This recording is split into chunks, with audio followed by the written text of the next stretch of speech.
வண்டி ஏன் முன்னால வந்துச்சுன்னு கேக்குறீங்க, புரியுதுங்களா? வண்டியை நாங்களா எடுத்துடல.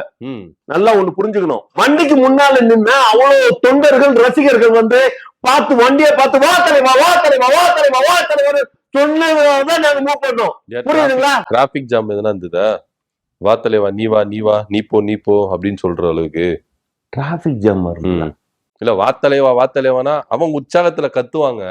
ஏங்க உற்சாகத்துல கத்துனாலும் அவன்கிட்ட ஸ்பேஸ் இருக்குது, இடம் இருக்குது, அதனாலதான் வாங்கன்னு சொல்றாங்க. அவனை நம்பிதானே டிராவல் பண்றோம். இல்லையே, காவல்துறை உங்க கிட்ட அறிவுறுத்தி இருக்காங்க, இதுக்கப்புறம் நீங்க உள்ள போவாதீங்க. ஏன்னா எவிடன்ஸ் அவங்க கிட்ட இருக்கு பக்காவா.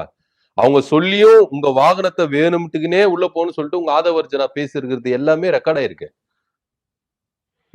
புரியலங்க. அப்ப வேணும்ட்டுக்குனே தான் நீங்க உள்ள வண்டி எடுத்துட்டு போயிருக்கீங்க.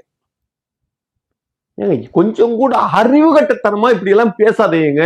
ஏதோ நாங்க எடுத்துக்கிட்டு போய் வேணுக்கும்னே அந்த நெரிசலை உருவாக்கி அந்த சாவை நாங்களே ஏற்படுத்தணுங்கிற மாதிரி பேசிட்டு இருக்கீங்க. கொஞ்சம் கூட அறிவுங்கிறது கொஞ்சம் சிந்திக்க வேணாமா? இப்ப பத்திரிகையாளர் வரைக்கும் போடுறானுங்களா, யாருமே சிந்திக்கவே மாட்டீங்களா? இதுக்கு முன்னால யாருக்காவது இந்த இந்தியாவுல ஸ்டாம்பேட் அப்படின்னு ஒரு விஷயம் யாருக்காவது தெரியுமா? யாருக்குமே தெரியாது, நடந்ததே இல்ல. விஜய் வந்த பிறகுதான் இந்த சாபக்கேடான விஷயம் எவனுக்குமே தெரியலங்கிறப்ப எங்களுக்கு அப்படி தெரியும். அதனால நீங்க புதுசா கிரியேட் பண்ணிருக்கீங்க, இந்த மாதிரி ஒண்ணு இருக்கு பாருங்கப்பா பிரச்சாரத்துல அப்படின்னு. ஏங்க அப்படியெல்லாம் கிடையாதுங்க.